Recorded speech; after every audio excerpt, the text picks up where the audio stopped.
Živjo, dobro jutro, pozdravljeni na današnjem Prodixovem webinarju. Upam, da se nas tako kot vsakič sliši. Današnji predavatelj je Andrej, ki je v Prodixu upravljalec in strokovnjak za marketinške informacijske sisteme, predvsem pa dnevno pošlje veliko mailingov in pripravi veliko e-mail kampanj in zato bo današnji webinar zelo zanimiv, odličen in predvsem predstavljene vse informacije iz prve roke, pa ga kar prosim, da začne. Okay. Hvala, Erneja, za dobrodošlico, za predstavitev. Torej, kot ste se ob prijavi že seznanili, bomo govorili o tem, kaj loči uspešne e-mail kampanje od neuspešnih. In evo, že na prvem slajdu odgovor, tako da lahko tukaj nehamo. Torej, pomembno je komu, kaj, kdaj in pa zakaj pošiljamo. Najboljši rezultat bo imel mail, takega vaš prijatelj pošle vam, torej ne vem, a gremo danes na kavo. Tak mail bomo zagotovo odprli, prebrali in se nam tudi odzvali, torej bo imel 100% uspešnost.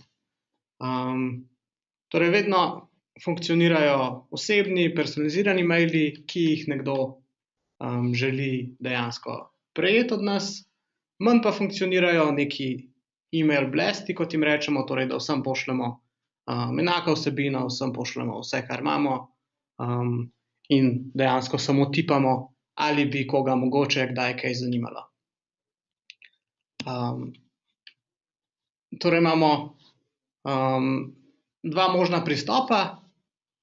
Eno je, da imamo recimo oglase, s katerimi spodbujamo nakup, ker dejstvo tudi cilj našega ali pa vsakega mailinga je to, da v neki točki spodbujamo nakup. Ali da je bil nakup že opravljen, pa hočemo stranko zadržati, da bo bolj zadovoljna, ali pa želimo stranko pripeljati do neke nakupne odločitve. In zdaj ena varianta, da pripravimo stranko do nakupa, je to, da se oglašujemo na spletnimi oglasi. In zdaj spletni oglasi, ki promovirajo direktno nakup, so primerni samo za tiste, ki imajo namen kupiti sedaj. Torej, če ima nekdo namen kupiti čez pol leta oziroma ne ve, da nima namena kupiti, ga tak oglas ne bo zanimal, ne bo kliknil, ne bo nikoli izvedel za nas. Spletni oglasi imajo tudi zelo nizek CTR, pa tako imenovana oglasna slepota oziroma banner blindness, ki jo lahko vidimo z raznimi orodji, ki nam izrišejo heatmap naše spletne strani, to, da tam, kjer so spletni oglasi prikazani, tistega dela uporabniki sploh več ne vidimo, ker že vemo, na katerih pozicijah se oglasi prikazujejo in jih enostavno ignoriramo. Potem imamo pa drug pristop k spletnemu oglaševanju, kjer s spletnimi oglasi pridobivamo kontakte. Torej, ne promoviramo izdelka, ki je samo aktualen peščici ljudi, ampak z vsebino, z brezplačno vsebino, z brezplačnimi zadevami targetiramo ljudi, ki jih lahko tako ali pa drugače zanimamo v daljšem časovnem obdobju. Torej, jasno, če smo potovalna agencija, ne bomo ponudili brezplačnega potovanja, lahko pa ponudimo nek vodič, na kaj vse paziti, ko potujemo po Evropi. Ali pa ponudimo nek video, neko študijo primera, nekaj takega, kar bo ljudi zanimalo, odvisno pač v kakšnem segmentu prodajamo. Vsebino skrivamo za obrazcem, za formo in na podlagi tega dobimo kontakt, ki ga pa lahko na to negujemo dalj časa. Torej, lahko mu pošiljamo e-maile, ali je to 1 na 1, ali mu pošiljamo newsletter, čez več tega bomo šli v nadaljevanju. Hkrati pa lahko vse te, ki so kliknili oglas, ki so se nekaj spoznali z nami, vejo, kdo smo, so videli naš logo, jih dodamo v remarketing, njim je pa mogoče že večkrat bolj smiselno oglaševati nakup, ker tudi, ko bojo videli naš logo, bojo rekli, te pa poznam, kaj pa imajo, a ne. Če so pa to že kaj več naredili, je pa potem remarketing sploh smiselen za nas, za njih, ker smo se dejansko že večkrat spoznali z njimi. In zdaj v grobem lahko e-maile razdelimo na zelo veliko različnih mailov. Imamo newsletter, tega ponavadi večkrat bolj masovno pošiljamo, celi bazi, ki mislimo, da jih zanimamo. Potem imamo recimo e-mail dobrodošlice, to je serija sporočil, ki lahko traja en teden, en mesec, 3 mesece, ki jih štartamo v prvi konverziji ali pa, ko se nekdo prijavi na brezplačen preizkus ali pa, ko naredi nakup. Torej, te maili so namenjeni temu, da vzpostavimo nek čustven odnos ali pa nek odnos s prejemnikom teh sporočil. Hkrati ga pa verjetno še nekaj izobražujemo, recimo o tem, kako uporabljati to naše orodje, če se je prijavil na brezplačni preizkus, ali pa ga izobražujemo o tem, kdo smo mi, recimo, in kaj lahko ponudimo. Potem ena varianta je drip kampanja ob konverziji na landing pageu, potem, ko je nekdo kliknil na oglas. Torej, če nekdo klikne na oglas, pride na neko specifično spletno stran, ki ji rečemo pristajalna stran, in tam je vedno samo ena možna naslednja akcija, ki je recimo da konverzija, torej da dobimo kontaktne podatke, in tem bomo pošiljali drugačne maile kot nekomu, ki smo ga dobili na vizitko, recimo. On nam je dal vizitko, pa smo ga vključili v newsletter. Potem še ena možnost so drip kampanje ob konverziji na vsebini. Torej rečemo, imamo recimo nek dokument, pri nas bi bil to dokument nek splošen o inbound marketingu, in ker ga je nekdo prenesel, je s tem izrazil zanimanje za inbound marketing. Imamo pa še 3 sorodne dokumente, ki majčkeno bolj podrobno razlagajo to tematiko, pa mu jih bomo v naslednjih 10 dneh recimo še tiste 3 poslali, da bo dobil še nekaj več naše vsebine. In potem, kot smo rekli, ultimativna verzija ali pa možnost pri e-mailih je pa 1-na-1 sporočilo, ki je res čisto osebno. In torej lahko se odločimo za preprosto varianto, imamo neko adremo, neko bazo kontaktov, vsem pošljemo isti mailing, nepersonaliziran, vse, kar imamo zanimivega, damo noter in pošljemo. Tukaj se nam bo zgodilo, da po naših izkušnjah, da je open rate tam okrog 10%, recimo med 7 in 15%, click rate pa od 5 do 15%, zdaj spet odvisno, kaj ponujamo, kakšna je vsebina in mogoče v najslabšem primeru, a vsebina sploh ima CTA, torej a ima uporabnik kaj za klikniti. Potem pa rečemo drug primer, ki smo ga mi zdaj pred kratkim pošiljali, nek personaliziran drip, kaj je inbound marketing, kjer smo v 5 dneh poslali 5 e-mailov, torej vsak dan enega, ampak so uporabniki dejansko štartali, mislim, ko so se konvertirali, so vedeli, da bodo dobili več mailov, torej so se načrtno na nek program naročili. Tukaj je bil pa open rate 40%, click rate 50%, torej dejansko je bil click rate skoraj 10-krat večji in tudi 4-krat večji open rate, kar ni več tako slabo. In zdaj nekaj čisto splošnih nasvetov, kako narediti e-mail boljši, da bo imel višji open rate, višji click rate, višji engagement in na koncu tudi mogoče nek nakup. Prvo je, da vsebino skušamo čim bolj personalizirati. O tem bomo govorili mogoče potem naprej v primerih, kako lahko to naredimo, ampak eno je že, da kontakt nagovorimo z imenom ali pa z njegovim podjetjem, recimo, kot smo mi že večkrat ugotovili. Ker zdaj nekaj je personalizacija v subjektu sporočila, ta nam bo verjetno povečala open rate, medtem ko personalizacija same vsebine nam bo povečala click rate oziroma nek engagement na mailu. Potem za različne vrste mailov, o katerih smo prej govorili, recimo nekdo se prijavil na brezplačen preizkus neke našega izdelka, naše storitve. Majčkeno pogooglajmo, pa ugotovimo, da imamo za različne vrste kampanj že na spletu dobre prakse, kako pogosto pošiljati maile, kaj dati noter v maile, in dajmo samo to upoštevati. S tem naredimo že veliko, ker nekomu je očitno to funkcioniralo, da je objavil na spletu. Potem naslednji korak od tega, ko naredimo že nekaj, kar mislimo, da je dobro, pa začnemo testirati, ker jasno, nekaj, kar nekomu funkcionira, ni nujno, da bo tudi funkcioniralo za nas. Torej lahko testiramo naslov, vsebino, slike, klice k akciji ali pa tudi pogostost pošiljanja. Velikokrat bomo ugotovili, da mogoče sploh pri takih recimo welcome mailih bomo ugotovili, da je včasih boljše, da pošljemo več mailov, čeprav smo nekako vsi smo nagnjeni k temu, da ne želimo ljudem preveč tako v narekovajih težiti, pa bi jim raje kakšen mail manj poslali.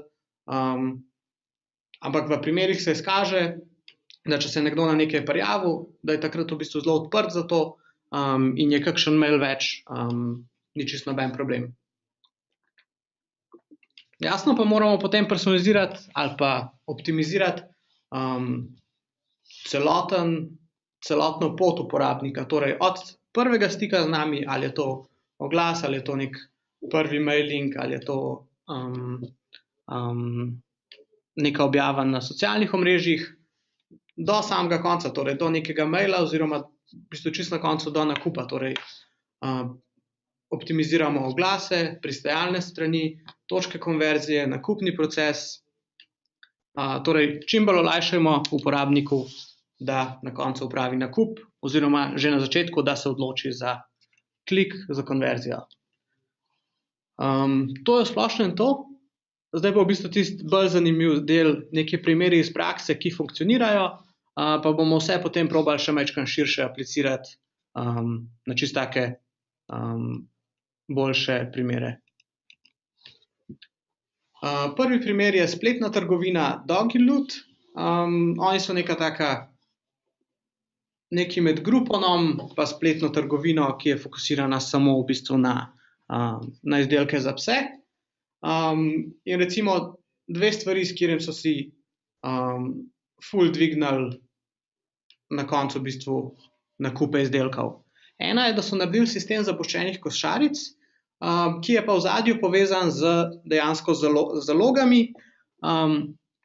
In torej sistem zapuščenih košaric vsi poznamo. Torej, če nekdo je v naši spletni trgovini dal določene stvari v košarico, pa je potem zapustil spletno stran, mu mogoče čez par ur pošljemo en mail, opa, vidimo, da ste dali neke stvari v košarico, pa jih niste kupili. Če vas zanima, jih bomo shranili za vas za naslednje 3 dni, pa jih lahko kadarkoli naprej kupite. Pa mu potem čez 3 dni pošljemo še en mail, samo da te opozorimo, te stvari, ki smo jih zate prišparali, bomo zdaj dali nazaj, imaš še, ne vem, 5 ur, da jih naročiš, sicer bojo na voljo spet vsem, da jih kupijo.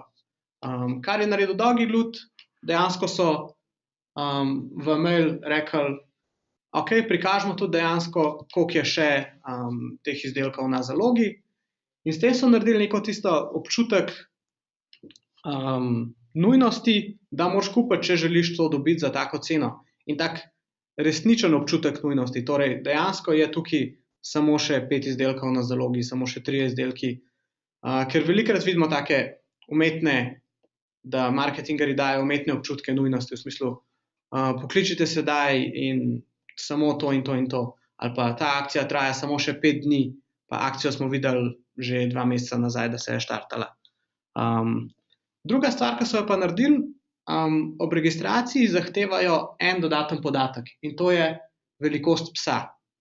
Imajo 3 možnosti, majhen, srednje velik ali pa velik pes.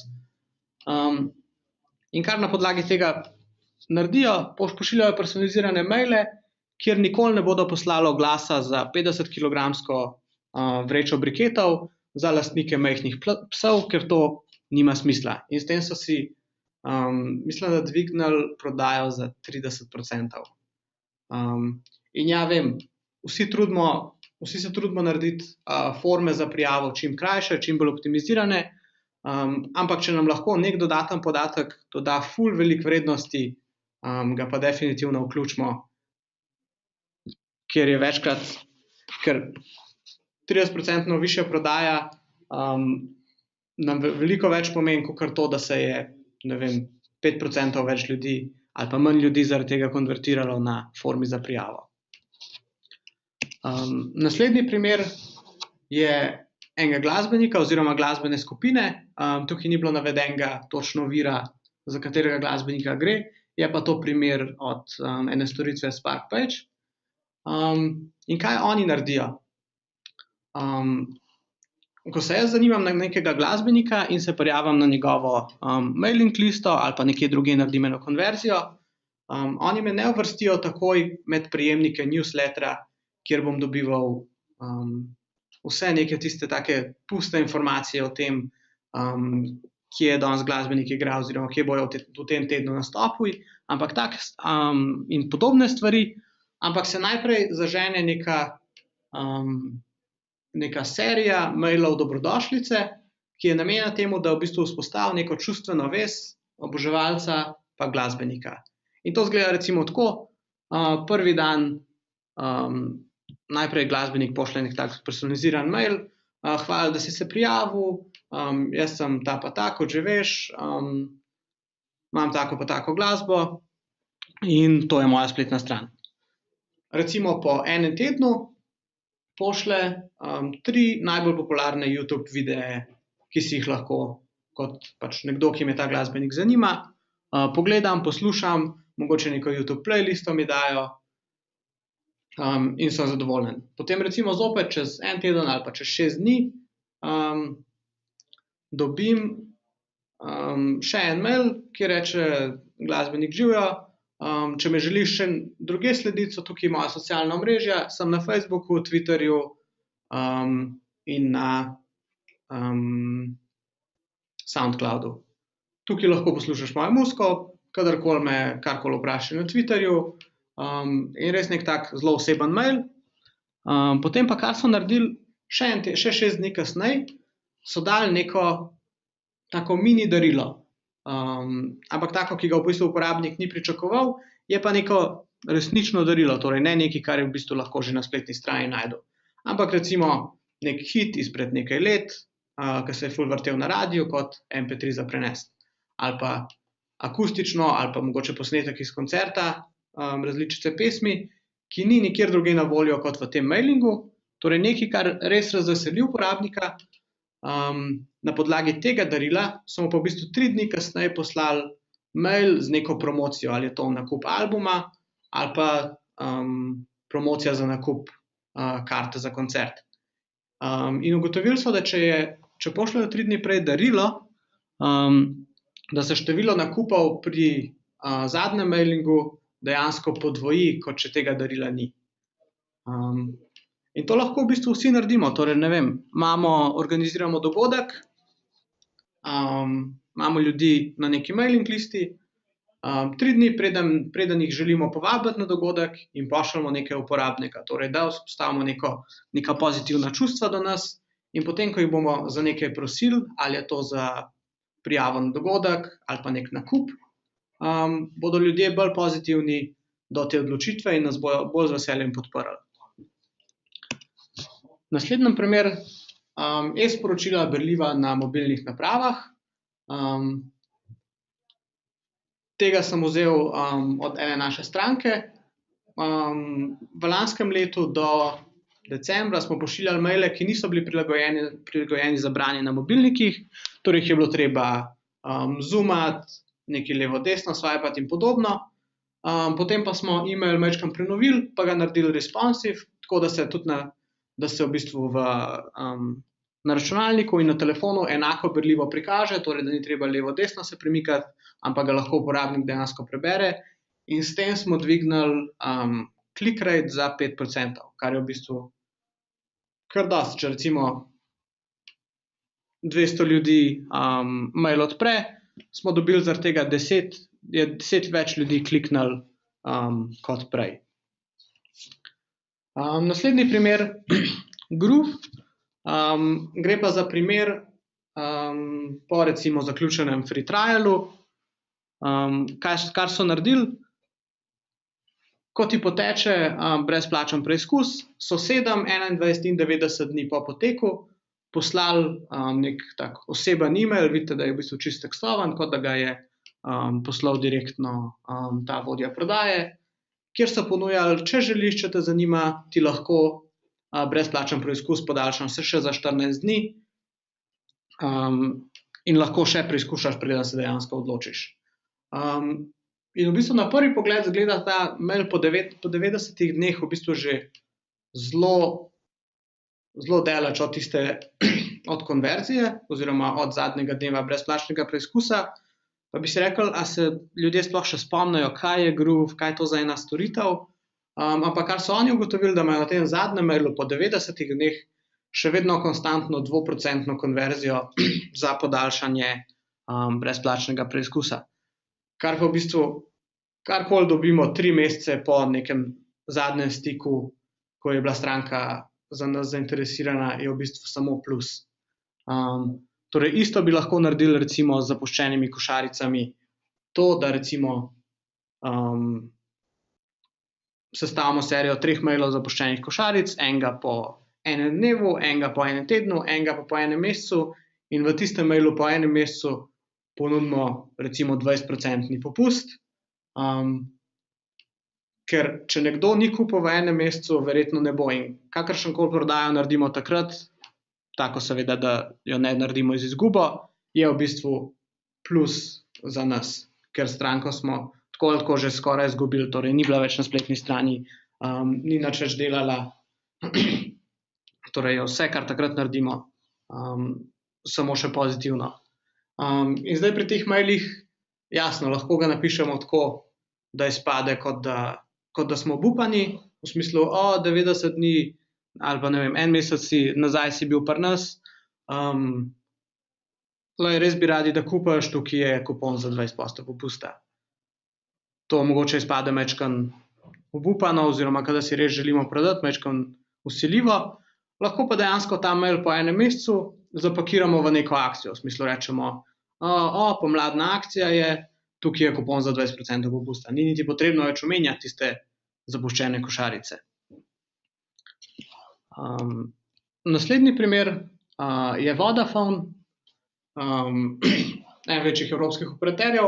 Kar so oni ugotovili je, da če je 60% tvoje družine in prijateljev, ki jih pogosto kličeš, pri drugem operaterju, se verjetnost za to, da boš zamenjal operaterja, poveča za skoraj neskončno. Torej, dejansko so ugotovili, da boš skoraj zagotovo v naslednjih 6 tednih zamenjal operaterja, če je več kot 60% tvojih prijateljev pri drugem operaterju. In kar so naredili, ko ta številka stalno dela statistiko in ko ta številka preseže 55%, so ga poklicali ali pa mu poslali e-mail in mu nekaj ponudili. Ali je to darilo, neka brezplačna dodatna storitev, nekaj pač, kar je bilo takrat aktualno, in če so to naredili, se je verjetnost za to, da bo oseba ostala pri Vodafonu, povečala za 50%, kar je v bistvu ful. In isto lahko to delamo mi. Zdaj, ali imamo neko storitev, ki jo želimo, da jo uporabniki redno uporabljajo, lahko spremljamo, kaj oni delajo v tej naši, ne vem, ali je to aplikacija, ali je to neka druga zadeva, torej, a uporabniki dejansko prihajajo, se logirajo v sistem, a kaj delajo v sistemu, a odpirajo maile, ki jih pošiljamo dnevno. Če ne, dajmo narediti neko intervencijo, sploh če je to že plačljiv uporabnik, lahko ga pokličemo, lahko mu pošljemo e-mail z neko posebno ponudbo, in s tem povečamo možnost, da bo ostal uporabnik, da bo zadovoljen in da bo še naprej plačeval naročnino. To nekako bi bil zaključek, se mi zdi. Sicer pa, če ni vprašanj še, bi za danes zaključila. Vedno pa veste, kje nas najdete. Andrejev e-mail imate tudi na zaslonu. In tudi sicer smo vedno dosegljivi na naših stalnih e-naslovih. Hvala za današnjo pozornost in se vidimo čez en teden, ko bo z vami Fedja. Lep pozdrav. Adijo.